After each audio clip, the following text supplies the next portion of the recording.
오늘 하나님의 말씀 시편 19편 함께 보시겠습니다. 시편 19편 7절부터 14절까지의 말씀입니다. 제가 봉독하고 우리 마지막 구절 우리 같이 한번 한 목소리로 봉독하도록 하시겠습니다. 여호와의 율법은 완전하여 영혼을 소성시키며 여호와의 증거는 확실하여 우둔한 자를 지혜롭게 하며 여호와의 교훈은 정직하여 마음을 기쁘게 하고 여호와의 계명은 순결하여 눈을 밝게 하시도다. 여호와를 경외하는 도는 정결하여 영원까지 이르고 여호와의 법도 진실하여 다 의로우니 금 곧 많은 순금보다 더 사모할 것이며 꿀과 송이꿀보다 더 달도다.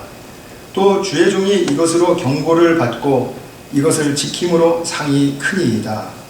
자기 허물을 능히 깨달을 자 누구리요? 나를 숨은 허물에서 벗어나게 하소서. 또 주의 종에게 고의로 죄를 짓지 말게 하사 그 죄가 나를 주장하지 못하게 하소서.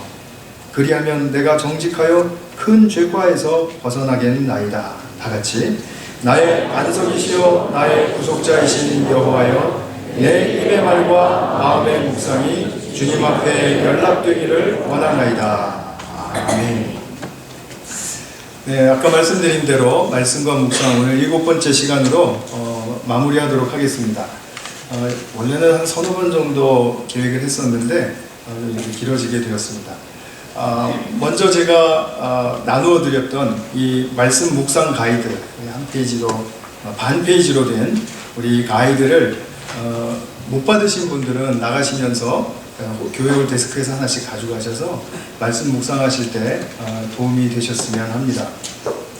말씀 묵상을 할 때는 먼저 좀 이 가이드를 빠르게 좀 복습을 하고 넘어가도록 하겠습니다. 말씀 묵상을 하시기 전에는 나에게 점검해야 할 사항들이 있다라고 말씀드렸습니다. 4가지가 있었는데 첫 번째 것은 내가 오늘 하나님과 인격적으로 교제하기를 원하는가. 기계적인 만남이 아니라 인격적인 만남입니다. 두 번째는 오늘 내가 읽는 말씀이 내 삶의 밑거름이 되어서 나의 삶의 표면에 이르기까지 행동과 말로 성육되는, 또 그렇게 변화되는 변화를 내가 원하는가. 그 원함이 있는 것을 확인하시는 것입니다. 자, 세 번째는 우리는 항상 삶의 한계를 만나죠. 그 삶의 한계를 말씀의 능력이 넘어갈 수 있게, 극복할 수 있게 해주실 것을 믿고 또 원하는가. 그것도 자기의 바램을 점검하는 것입니다. 네 번째 마지막으로 점검해야 할 것은 나는 지금 어떠한 상태에 있는가. 나의 기분은 어떤가. 나의 생각의 흐름은 무엇인가. 그것을 너무 깊이 생각하지 마시고 짧게 그냥 내가 딱 이렇게 느껴지는 대로, 생각나는 대로 그런 것들을 하나님께 고백하면, 그러면 이제 말씀 묵상을 하기에 이제 준비하는 시간이 됩니다. 기도 시간을 통해서 물론 하는 것이죠. 한 1분에서 2분 정도 시간만 들이셔도 되겠습니다. 더 이상은 들이시지 않는 게 좋습니다. 왜냐하면 자기 기도에 또 이렇게 또 깊이 빠져들 가능성이 있으니까요. 지금 목적은 말씀 묵상이기 때문에 이것은 준비 단계에서 그렇게 한번 자기 자신을 점검하는 것입니다. 그런 다음에 주어진 본문, 매일 성경 같으면 보통 10절에서 15절, 구약의 긴 구절들은 한 20절 이렇게 이제 주어지게 되는데 그 말씀을 그냥 빨리 읽는 것이 아니라, 한 번 읽는 것이 아니라 2번, 3번, 마치 사랑하는 사람이 내게 편지를 보내는데 그 편지를 읽고 또 읽고 또 읽고 하듯이 그렇게 말씀을 정성 들여서 2-3번 읽는 것이죠. 그러면서 우리가 찾고자 하는 것은 오늘 본문에 나타나신 하나님은 과연 어떤 분이신가, 어떤 성품을 지니셨으며 어떤 일을 행하셨으며 또 앞으로 무엇을 약속하시는 분이며 하는 하나님에 대한 것, 그것을 알고자 하는 것이죠. 굉장히 중요한 묵상의 포인트입니다. 오늘 말씀을 읽고 하나님이 어떤 분이신지가 잘 드러나지 않았다 그러면은 기독교는 계시의 종교인데 계시가 좀 막혀있다라고 볼 수도 있겠죠. 그러면서 두 번째로 중요한 포인트는 무엇이냐면 오늘 내가 본문에서 만난 하나님, 발견한 이러이러한 하나님과 오늘 하루를 동행할 때 나는 과연 어떠한 삶을 살아야 할 것인가에 대해서 여쭙는 것입니다. 하나님이 이런 분이시기 때문에 나와 동행하실 때 이것을 원하시겠구나, 아니면 내가 이러한 것을 계획하고 또 내가 나서도록 하나님께서 원하시는구나, 이런 것들을 이제 한번 생각하면서 자신의 삶을 어떻게 살아야 할지를 생각하는 거죠. 그 두 가지가 묵상의 가장 중요한 포인트입니다. 그리고 결단의 기도로 마칩니다. 오늘 말씀을 통해서 이러이러한 하나님을 제가 만났습니다. 오늘 이제 앞으로 살아갈 때 이러이러한 하나님과 동행하면서 제가 이러한 삶을 살겠다라고 이렇게 결단합니다. 이렇게 하고 내 말씀을 마무리하시는 거죠. 묵상을 마무리하시는데 총 걸리는 시간은 미니멈 한 15분 정도는 들이셔야 된다고 말씀을 드렸죠. 15분 이하는 너무 좀 안 될 것 같아요. 어떤 날은 될 수도 있습니다. 그런데 15분 이하는 쉽지가 않습니다. 지금 정상적인 묵상 모임을 훈련을 하기에 또 묵상 삶을 살기에 이렇게 충분한 시간이 되지 못합니다. 그래서 이렇게 말씀 묵상을 이제 쭉 훈련해 가시는 가운데 정말 우리에게 많은 축복이 약속되어 있고 또 그것이 내려지게 됩니다. 말씀 묵상을 통해서 누리는 그 하늘의 축복이야말로 성도가 이 땅에서 누릴 수 있는 최고의 축복이고, 또 그 축복이 바로 나의 삶의 활력이 되기 때문에 나로 하여금 내 자리에서 일어나게 하고 깨어나게 하고, 그리고 정말 능동적이고 활력 있는 그런 삶을 살도록 도와주는 것이죠. 오늘 그래서 마지막 시간에 이제 살펴보고 싶은 것은 무엇이냐면, 우리 사람은, 하나님의 자녀들은 언제나 하나님 말씀 듣기를 사모해야 한다라는 것입니다. 그러니까 우리가 설교를 들었습니다. 하나님 말씀 들었습니다. 성경을 읽었습니다. 하나님 말씀 들었습니다. 이렇게 하시는 것이 아닙니다. 설교를 들으시면서도 하나님의 말씀을 따로 들으셔야 됩니다. 개인적으로 들으셔야 됩니다. 성경을 읽고 오늘 이 내용이 무엇이구나 하고 그렇게 정보를 깨달으라는 말씀이 아니라, 이 말씀을 통해서 하나님이 내게 무엇을 말씀하시는구나, 이렇게 인격적인 관계 속에서 개인적으로 주어지는 말씀을 들으시라는 그런 것입니다. 그렇기 때문에 그냥 우리가 이런 자리에서 예배를 드렸다고 해서 하나님 말씀을 들었다라고 엄밀하게 말하면 말씀하실 수가 없습니다.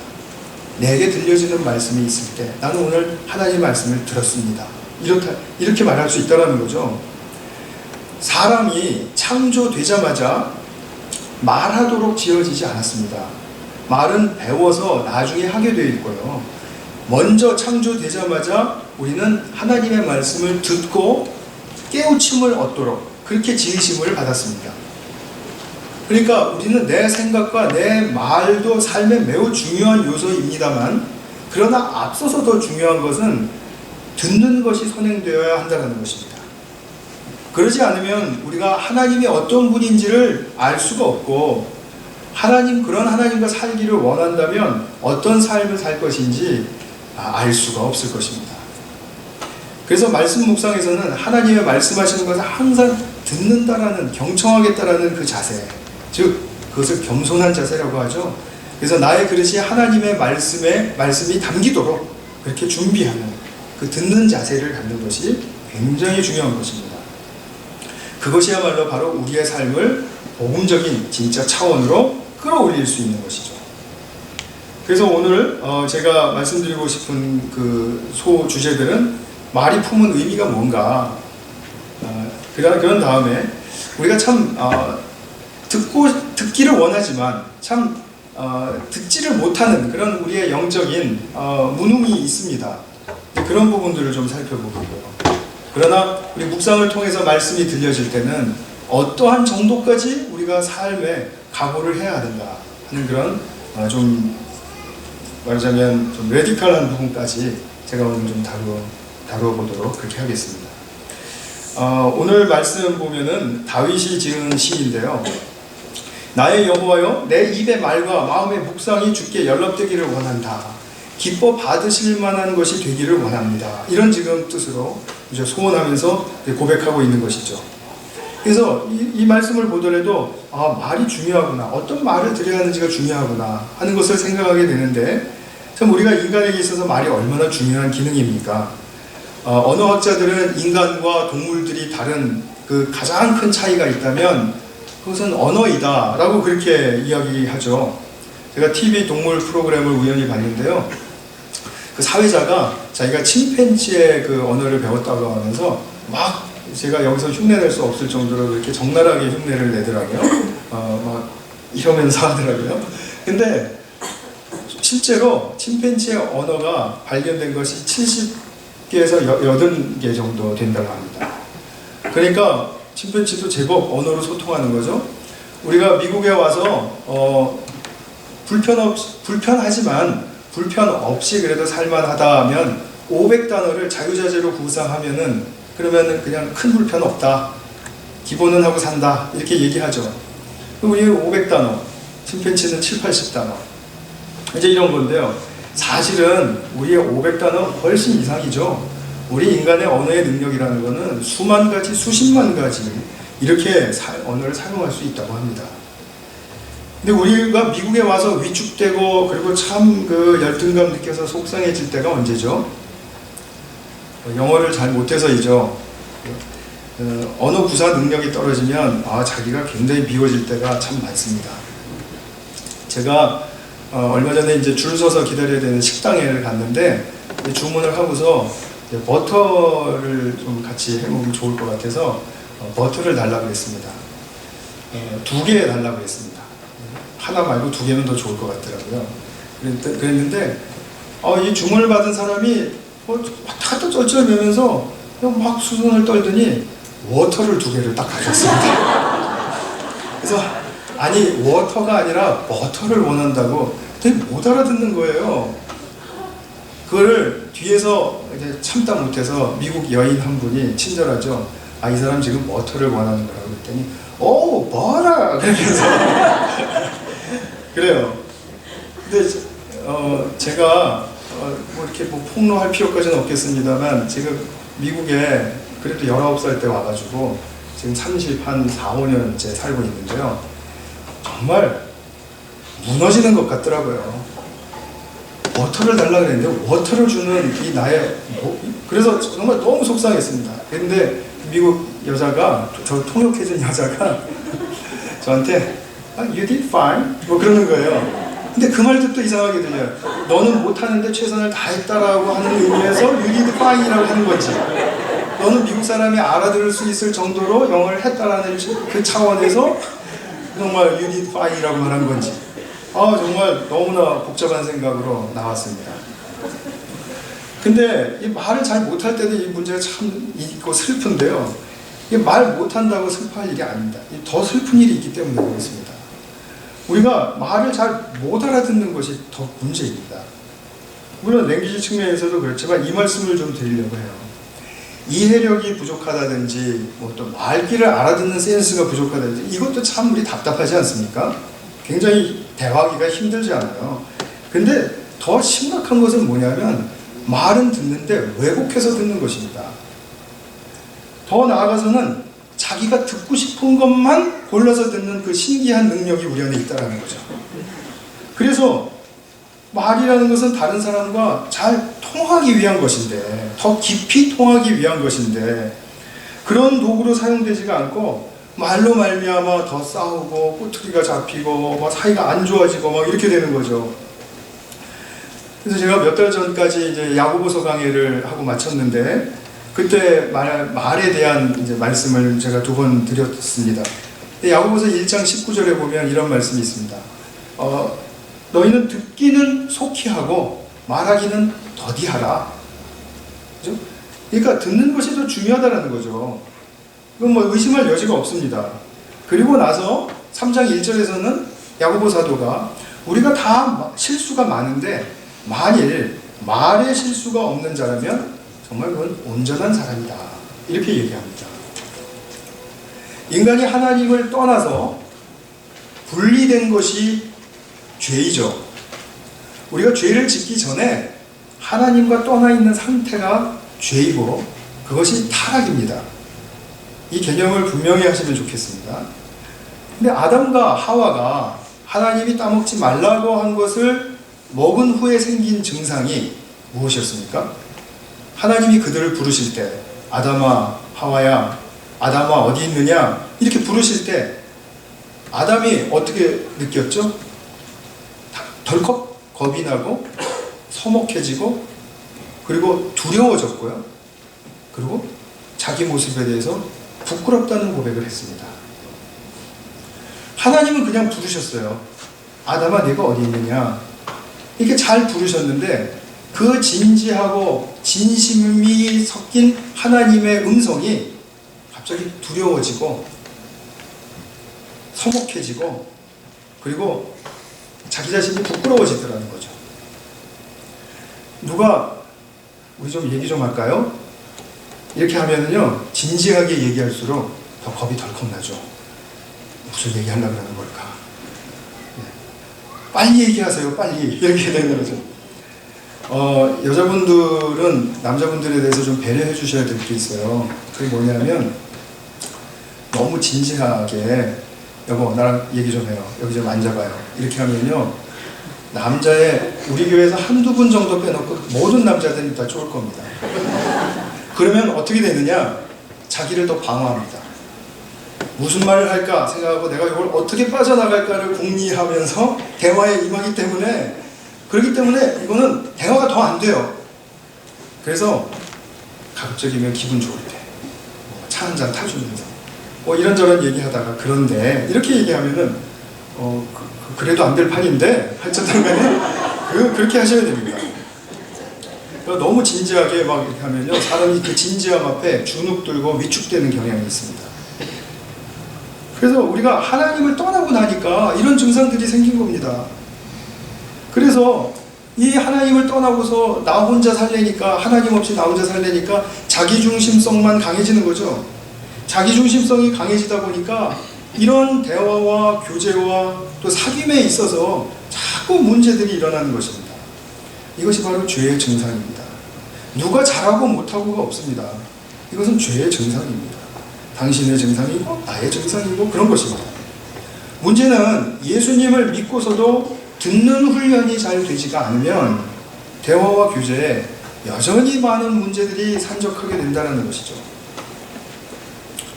중요한 것은 다시 한번 강조 말씀드리고자 하는데 인간은 먼저 말함으로써 축복을 받기 전에 들음으로써 축복을 받는 존재로 지으셨다는 사실을 잊지 않으셔야 합니다. 나는 먼저 듣는 자여야 한다라는 사실에 있어서 정말 100번, 1000번, 10,000번 인정하셔야 합니다. 하나님께서 말씀하시면 사람은 듣는 것입니다. 그 말씀하신 것을 듣고 이해하고 깨닫고 그리고 나의 삶의 방향을 어떻게 잡아야 하겠다 이걸 방향을 잡고 그 방향을 잡으면서 내가 채워야 할 행해야 할 일들이 무엇인가를 알게 되는 것입니다. 듣지 않고 내 생각대로 행하면 그것이 이제 문제가 되는 것이죠. 많은 좌충우돌의 문제들을 일으키게 되는 것이고 그렇기 때문에 우리는 자기 생각의 음성을 말하는 것이 아니라 하나님의 음성을 먼저 듣고 그것에 반영하는 말, 하나님의 말씀에 합당하게 여겨지는 말을 하는 것이 중요하다는 거죠. 그리고 하나님의 말씀을 듣는 것뿐만이 아니라 자기 말이 아닌 다른 사람의 말을 그대로 듣고 수용할 줄 아는 것도 굉장히 중요한 일입니다. 이제 우리가 이웃을 사랑한다는 문제에 있어서 이 일이 되지 않으면 그 사랑의 시작이 일어날 수가 없겠죠. 그런데 문제는 우리 사람은 태어나면서부터 하나님의 음성을 듣지 못한다는 거죠. 우리 아기가 태어나면서 할렐루야 하고 막 이렇게 하나님께 감사하면서 나오는 아기는 없죠. 지금 엄청 스트레스를 받고 있기 때문에요. 지금 뭐 엄청 힘든 상태입니다. 거기 이제 울면서 이제 삶을 적응해 나가야 하는 아주 굉장히 중요한 순간에 와 있는데 거기서 하나님의 음성이 들려서 네가 이제 앞으로 이 인생을 살 때 이런 것들을 좀 잘 생각하고 살아야 한다. 이런 거 생각 못하죠. 인지 능력도 물론 없고요. 제가 그냥 농담삼아 얘기한 건데 안 웃으셔서 제가 좀 확인해 드릴 겁니다. 네. 진짜인 줄 알고 또 그러실까 봐요. 그러니까 우리는 하나님의 음성을 못 들으니까 사람의 음성을 듣죠. 사람의 음성을 먼저 듣고 자랍니다. 특별히 부모나 주변 사람들의 말을 많이 듣는데 엄마가 주로 이제 대화자이겠죠. 아기는 아무것도 스스로 할 수 없는 가운데 또 어떠한 능력이나 어떠한 뭐 기능이나 이런 것들이 전혀 잘 이렇게 개발되지 않은 상태에서 100%의 돌봄을 받아야 되지 않습니까? 그러면서 이제 양육자의 양육을 받으면서 성장을 하게 되는데, 이때 말할 수 없을 때라도 이 인생의 초기에 아니면 더 전에 태아로 있을 때 무슨 말을 듣는가가 굉장히 중요합니다. 아기는 말의 의미를 아직 학습하지 못했기 때문에 랭귀지 차원, 언어의 차원에서 이해한다는 것을 말씀드리는 게 아니고요. 더 깊고 더 본질적인 차원에서의 그 언어의 수준에서 들어야 된다는 것입니다. 엄마가 우리 애 참 예쁘다 이렇게 말할 때 아기는 그 말을 듣고 내가 예쁘다고 생각하지 않죠. 기분 좋아지지 않습니다. 엄마가 그 말하는 표정과 그 말의 톤과 느낌과, 그리고 또 엄마가 이런 아이를 내게 주셔서 고맙습니다, 하나님께 정말 기쁨을 표현하고 감사를 드리는 그런 마음이 전달될 때 아기는 그래, 나는 진짜 사랑받는 존재구나, 나는 엄마의 사랑을 받는 소중한 존재구나, 이렇게 느낄 수 있는 거죠. 그런데 말을 한다면 어떻게 될까요? 말로 일단 어릴 때만 이거는 어릴 때만 적용되는 말이 아니고 어른이 돼서도 마찬가지인데, 근데 감정적인 언어, 이런 정서적인 언어의 수준에서 우리가 대화가 되고 그것이 받아들여질 수 있도록 그렇게 어른들이 양육할 때 그 양육의 초점인데요. 근데 이럴 때 감정적인 언어를 들을 때 인간의 이제 속에는 내가 앞으로 말을 생산해낼 언어 모판이라는 것을 이제 형성하게 됩니다. 내가 말을 하기 위해서 준비되어야 할 어떠한 그 인성의 한 부분이 있다는 거죠. 그래서 나는 이런 말을 하는 것이 이미 그 언어 모판에 이제 잘 이렇게 준비가 되게 됩니다.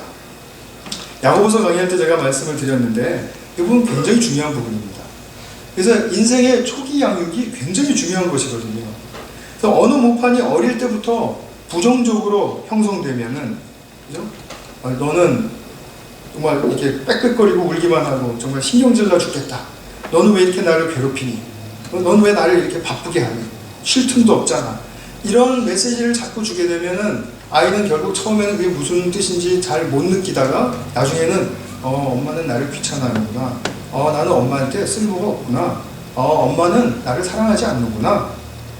이렇게까지 자기 스스로 딱 정해버리게 된다는 거죠. 그러면 그 언어 모판이 형성되어 있는 가운데 점점 더 부정적인 것들을 더 잘 받아들이게 되니까, 그렇게 해서 더 부정적인 것들이 커지게 되면 나중에 말할 때 엄마가 말했던 그 이상의 가혹하고 또 안 좋은 말, 부정적인 영향을 끼치는 말을 하게 된다는 것입니다. 그 뭡니까? 자기가 그런 언어 모판을 가지고 있다는 것은 자기 때문에 생긴 게 아니지 않습니까? 내가 들은 말 때문에 생긴 거잖아요. 그러니까 그것은 자기 잘못이 아니에요. 그러니까 말을 애가 밉게 한다고 해서 야단칠 게 아니라 내가 아이들에게 또 이 아이가 듣는 말이 어떤 것인가를 먼저 살피는 것이 중요하겠죠. 그것이 순서이지 않습니까? 그러니까 우리가 이제 이렇게 돼서 부정적인 것들이 자꾸 강해지게 되면 해석이 이제 자기 나름대로 부정적인 틀을 아주 견고하게 만들어 놓게 되죠. 그러니까 칭찬도 칭찬으로 듣지 못하고, 권면을 받으면은 비난하고 욕하는 것으로 듣고, 또 뭐 이렇게 격려하고 그러면은 위로하면은 아첨으로 듣고, 이렇게 해서 자꾸 왜곡되는 것입니다. 문제는 뭐냐면은 자기가 왜곡되어 있는 상태에 있으면서 자신이 왜곡된 것을 알 수 있을까요? 나는 왜곡됐습니다 라고 말하는 사람 한 사람도 없습니다. 근데 우리 모두는 정도의 문제를 가지고 전부 다 왜곡되어 있다는 것입니다. 우리의 초기 양육이 그렇게 건강하지 않습니다. 그래서 오늘 다윗의 말을 봐도 그렇습니다. 자기 허물을 능히 깨달을 자가 누구리요? 자기가 잘못된 것을 누가 스스로 알겠느냐라는 것이죠. 근데 제가 이제 우리의 스스로의 그 언어 모판이 건강한지 안 건강한지를 예수님의 말씀에 비추어 보면 이제 알 수가 있는데요. 제가 한번 이 말씀을 드려보겠습니다. 마태복음 16장 19절에 유명한 말씀 있죠. 내가 천국 열쇠를 네게 주리니 네가 땅에서 무엇이든지 매면 하늘에서도 매일 것이요 네가 땅에서 무엇이든지 풀면 하늘에서도 풀리리라. 지금 주도권이 어디에 있습니까? 땅에서 매든지 풀든지 하는 우리에게 있죠. 우리가 이렇게 하면은 하늘에서도 이렇게 된다라는 것이지 않습니까? 어떤 일을 대처하고 있는데, 어떤 상황을 만나고 있고, 어떤 사람을 만나고 있는데, 자꾸 우리의 부정적으로 왜곡된 눈과 그리고 삐뚤어진 마음으로 대하는 사람은 하늘에서도 그것이 꼬인 채로 있기 때문에 하늘의 축복이 내게 내려질 수 없다는 얘기입니다. 이해되시죠? 내가 이 세상에서 꼬일 만한 일 많습니다. 그래서 풀리지 않는 이야기로 놔두고 내가 정말 복수를 한다라든지 아니면 내가 이 문제에 대해서 신랄하게 비판을 한다라든지 하는 그렇게 해야 될 일이 많음에도 불구하고 그러한 일들을 나의 그 아픈 사연으로 남기지 않고 그냥 교훈으로 받는 것이죠. 아 그래? 내가 조금 더 큰 사람이 돼야 되라고 이렇게 이런 일이 있나 보다. 그래 좀 억울하지만 내가 좀 기다려보자. 이렇게 풀어버리고 교훈 하나 얻으면 그것이 풀리는 것이죠. 매는 것이 아니라. 그러면 어떻게 된다고요? 하늘에서도 풀려서 하늘의 축복이, 하늘의 생명의 축복이 나라는 인생으로 부어지게 된다는 것입니다. 자, 그럼 제가 하늘의 축복, 생명의 축복 이런 말씀 드렸는데 구체적인 내용들이 뭡니까? 내가 좀 여유 있는 사람이 되는 거죠. 큰 사람이 되는 거죠. 저 사람이 이렇게 해도 나의 잣대로 들이대면서 비판하거나 잘못됐다 잘됐다 이런 거 말할 필요가 없는 사람이 되는 거죠. 그런 사람은 겸손하고 온유합니다. 겸손과 온유의 성품을 예수님으로부터 배울 수 있는 사람이고 또 긍휼과 희생하는 마음도 배울 수 있는 사람이고 평강과 은혜가 무엇인지를 알 수 있는 사람이죠. 내가 계속해서 묶어놓고 살기만 하면 평강과 은혜가 무엇인지 평생 모를 수도 있습니다. 이것이 우리에게 무서운 것입니다. 30년, 50년 이렇게 교회를 다녔는데도 불구하고 평강의 진짜 능력을 맛보지 못했다. 이것이 굉장히 슬픈 일이라는 것이죠. 그래서 내 자신이 나의 삶을 잘 풀고 살고 있는가 하고 생각해 보십시오. 잘 풀고 살고 있지 못하다고 생각이 되시면 내 어느 모판이 잘못된 것입니다. 어느 모판이 잘못됐다는 것 여러분 잘못 아닙니다. 그러나 지금 이 순간에 그 순간에 우리가 결단하고 그 상태로 난 살기 싫다. 나는 어느 모판이 잘못된 채로 내 인생 이렇게 질질 끌면서 나는 인생 끝날까지 가기 싫다. 이렇게 생각이 되신다면 이제부터 하나님의 말씀을 가감없이 듣는 훈련을 하셔야 된다는 거죠. 그래서 우리 어느 모판이 개조가 될 수 있습니다. 그것이 다윗에게 일어난 일입니다. 그래서 우리는 초기 양육이 좀 잘못되었어도 후기에, 인생 후기에 60이 되셔도 좋고 70이 되셔도 좋아요. 늦지 않습니다. 돌아가시기 전만 되면 됩니다. 그래서 내가 정말 하나님의 말씀을 오늘 듣는 훈련하겠다. 그거를 각오하시고 말씀 묵상을 통해서 제가 15분 말씀드렸지 않았습니까? 그 사이에 정말 한 말씀이라도 진지한 말씀 앞에 내가 바로 설 수 있다면 그러면 그것이 내가 좀 거북하고 두렵고 수치스럽고 하더라도 그 상황을 극복하면 하나님께서 우리에게 주시는 축복이 얼마나 대단한 것인가를 우리는 발견하게 됩니다. 그래서 묵상을 통해서는 삶의 진정한 변화가 일어나는 것입니다. 오늘 시편은 정말 그 다윗의 그 고백이 담겨져 있는데 그 하나님의 말씀이 이러합니다 저러합니다 이런 고백으로 7절부터 지금 우리 읽으시지 않았습니까?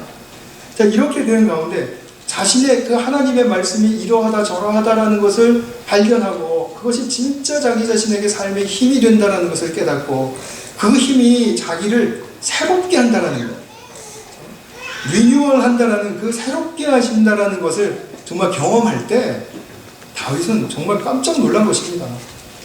하나님의 말씀이 나를 이렇게 변화시키는구나. 그래서 1절부터의 말씀이 물론 배경이지만 7절부터 보시면은 이러죠. 하나님의 말씀은 완전합니다. 하나님의 말씀은 확실합니다. 또 정직하고 순결합니다. 진실하고 그리고 정결합니다. 이런 말씀을 고백합니다. 근데 우리가 말씀을 묵상하면서 이거 참 좋은 말씀인데 이렇게 하지만 그 좋은 말씀이라는 것을 하나님께 고백드리시는 적이 있습니까? 하나님, 이 말씀 정말 제 인생의 그 누추함을 보여주는 정결한 말씀입니다. 자기 언어로 정결하다는 말을 쓰면서 하나님께 고백드릴 수 있습니까? 그리고 그 고백된 말씀이라면 내가 이 말씀에 내 생명 다 걸고 살아도 영향 없습니다. 다른 거 구할 것이 아니라 하나님의 말씀 더 풍성하게 구하면서 사는 것이 내가 바르게 사는 길임을 내가 알았습니다. 이건 자기가 경험해 본 사람이 고백할 수 있는 것이죠. 경험해 본 사람이. 그렇기 때문에 하나님 말씀을 이렇게 이러하다 저러하다고 표현할 수 있는 자기 언어로 표현하는 그 고백은 굉장히 중요한 것입니다. 성경에는 그런 고백들이 많이 나오니까 일상에 있는 일이구나 싶지만 정작 자기 자신의 묵상 생활을 통해서 보면 하나님의 말씀은 이랬습니다. 그렇기 때문에 내가 하나님의 말씀 평생 의지하고 살 수 있습니다. 이런 고백을 하는 경우가 극히 드물다라는 사실을 저는 보게 됩니다. 그렇기 때문에 우리가 하나님의 말씀을 들을 때 이러한 감격적인 그 깨달음, 발견, 이것이 있기 때문에 참 우리에게는 소망이 있는 것이죠.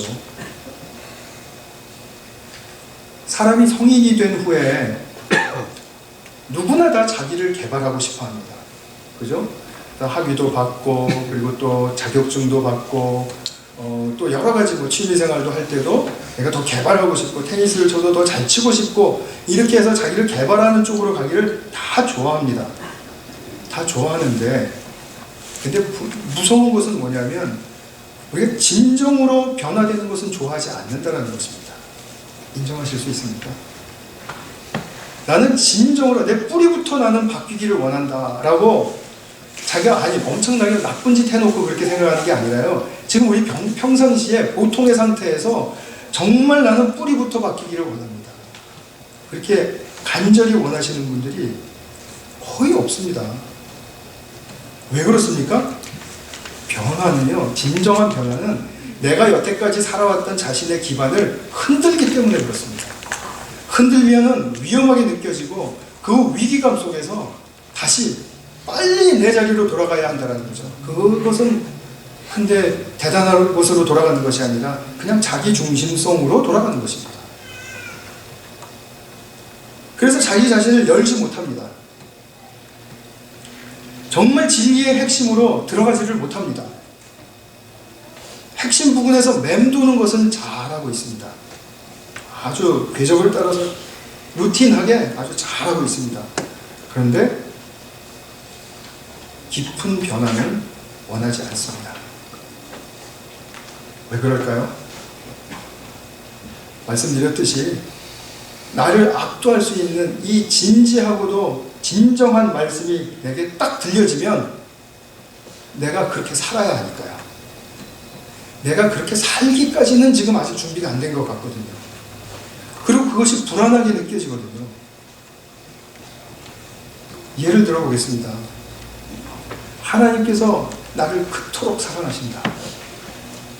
하나님이 이처럼 우리를 사랑하신다. 이 복음의 메시지를 전하기 위해서 그리스도를 주시고 십자가에 못 박기까지 허락하신 것이죠. 하나님께서 나를 사랑하시는 것 좋습니다. 감사합니다.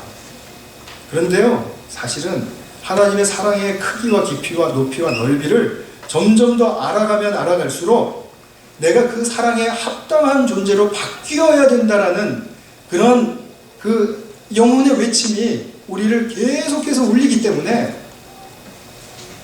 하나님께 사랑받는 자로서 내가 어떻게 살아야 할지도 모르겠거니와 그렇게 살면은 내가 너무 심한 것 같다. 이건 너무 종교에 너무 빠져든 거 아닌가.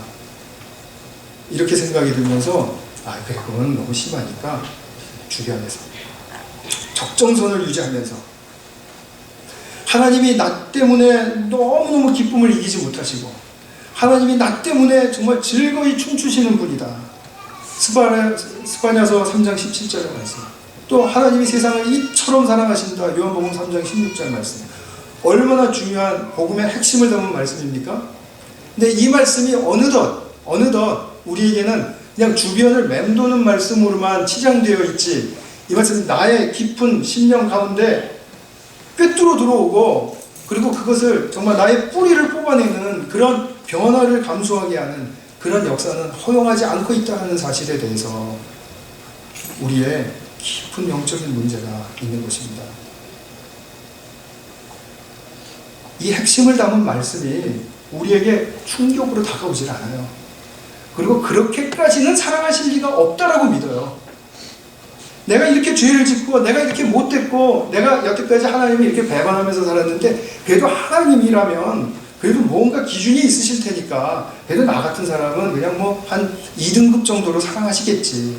이런 하나님이 말씀하시지도 않는 엉뚱한 생각을 자기도 모르게 하고 있다는 거죠. 하나님은 우리 존재만으로도 엄청나게 사랑하시고 기뻐하시는 분이라는 그 복음의 핵심의 말씀을 듣지 못하는 것이죠. 받아들이지 못하는 것이죠. 내가 근본적으로 변화되어야 된다는 것에 대해서도 두려움이 있고 거기에 대해서 영적인 위기감을 포착하고 있고, 그러니까 이렇게까지는 갈 필요 없다, 그렇게 생각하는 거죠. 홀 틸리라는 제가 좋아하는 아주 정말 훌륭한 신학자가 있습니다. 그분이 설교집을 하나 쓰셨는데 흔들리는 터전, Shaking Foundation. 무엇의 파운데이션입니까? 우리 성도의 여태까지 지켜왔던 파운데이션, 그것을 흔드시는 하나님이라는 거죠. 그것을 흔드실 수 있는 하나님이라는 거죠. 근데 우리는 그 하나님까지는 받아들이지 않고 있다는 거죠. 그리고 그 말씀이 우리에게 해가 되지 않는다는 것은 알고 있습니다. 그렇기 때문에 내가 잘할 때는 기뻐하시겠지. 나라는 존재는 그렇게 뭐 매력 있는 존재 아니잖아. 아니 그렇게 소중한 존재가 아니잖아. 옛날 언어모판에서 생산되는 말을 막 하면서 마음 깊은 데서는 또 양면에 무서운 생각을 하는 것이죠. 내 마음대로 살고 싶어. 내 뜻대로 살고 싶어. 그래도 하나님을 믿으면서 살아도 그 사랑에 숨막히는 그런 것이 올 것 같기 때문에 그 이후에 그 엄청난 자유가 올 것은 상상하지 못하고, 그렇게 사랑에 압도되면 내가 오히려 더 눌리고 힘들어질 것 같으니까 선교사를 가라 그러실까봐, 그러니까 숨통을 튀기고 살아야지. 하나님은 절대로 선교사 가라고 안 하시니까 걱정 마시고 하나님의 사랑을 그대로 받아들이시는 저와 여러분들 되시기를 바랍니다. 우리가 이렇게까지 사랑에 그 포로가 되지 못하면 우리는 항상 변화를 원하면서도 내 깊은 변화를 원하지 않고요, 우리 보이는 변화를 원합니다. 교회가 좀 시스템적으로 좀 네트워크가 좀 잘 돼서 좀 이렇게 돼야 되지 않느냐, 내 삶도 이런 것들만 좀 정돈하고 좀 버릇을 습관을 잘 들이면 되지 않을까, 이런 식으로 우리는 거칠에 당하는 변화를 자꾸 찾게 되는데, 그거는 어쩔 수 없는 우리의 약함이라고 치고 하더라도요, 문제는 뭐냐면 하나님이 주시고자 하는 복음의 핵심의 축복을 놓치고 있다는 것에 대해서는 하나님의 슬픔이 있는 것입니다.